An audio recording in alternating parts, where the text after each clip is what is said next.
Mini industries అభివృద్ధికి కేంద్రం మంచి నిర్ణయాలు తీసుకుందన్నారు CII Telangana chapter chairman Sai Prasad.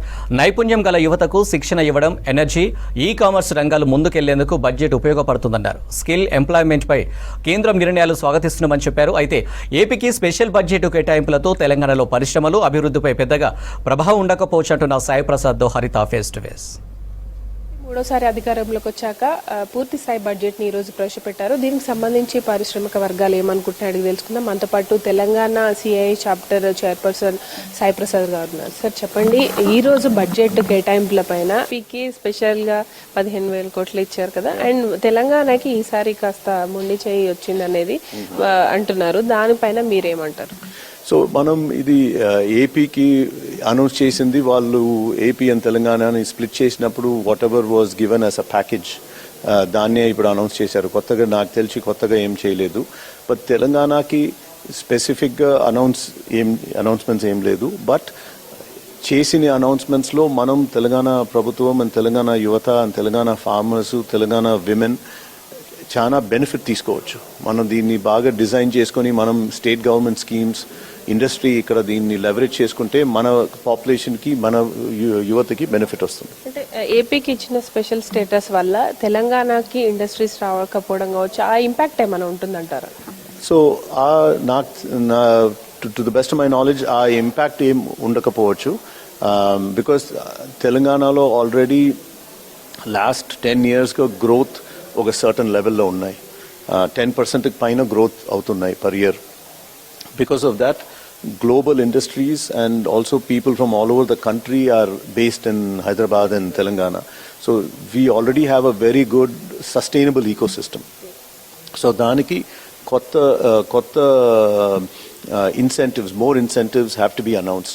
So mana Telangana government also in the next 2 weeks to come, they're also announcing new incentives in many areas, including skill development, industries, కొత్త universities తీసుకురావడం, all that discussion జరుగుతున్నాయి. And ఇంకా సోలార్కి సంబంధించి solar panels కావచ్చు తీసుకునే దాంట్లో ఎక్కువగా ఇచ్చారు కాబట్టి దాని మీద ఎట్లా ఉండబోతుంది సార్? సోలార్ని ఇంకా ప్రమోట్ చేసే అవకాశం ఉంటుందా ఈ బడ్జెట్ కేటాయింపులతో? ఈ బడ్జెట్లో there is an announcement on solar, especially rooftop solar panels.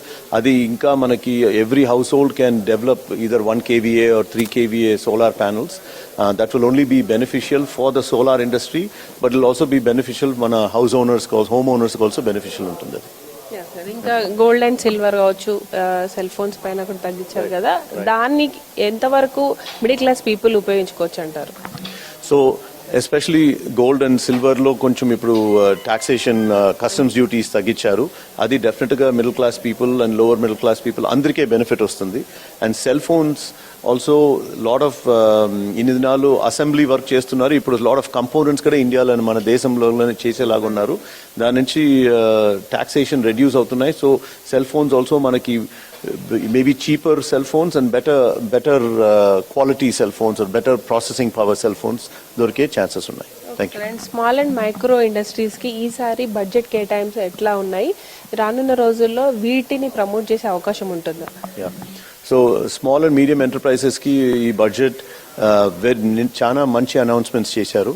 Especially about credit వాళ్ళకి బ్యాంక్స్లో లోన్ తీయాలంటే government is coming up with a scheme to get them make those loans easier, number 1. And number 2, small and medium enterprises also ఈ skill development is very important. So దాని నుంచి ఇప్పుడు ఈ develop చేసే skills అంతా వాళ్ళకు benefit అవుతుంది, mainly వాళ్ళకే బెనిఫిట్ అవుతుంది. లార్జ్ ఇండస్ట్రీస్కు బెనిఫిట్ అవుతుంది, but mostly small and medium scale. Because వాళ్ళకి లార్జ్ ఇండస్ట్రీస్లో వాళ్ళు కొత్త స్టూడెంట్స్ వస్తే వాళ్ళకి ట్రైన్ చేసే ఎబిలిటీ ఉంటాయి, వాళ్ళకి రిసోర్సెస్ ఉంటాయి. అదే స్మాల్ అండ్ మీడియం ఎంటర్ప్రైజెస్లో వాళ్ళు డే 1 నుంచి పని చేయాలి. సో ఈ స్కిల్ డెవలప్మెంట్ అనేది వాళ్ళకి బెనిఫిట్ అవుతుంది. చాలా ఎంఎస్ఎంఈస్కి more benefit than even large industries. Okay, thank you so much.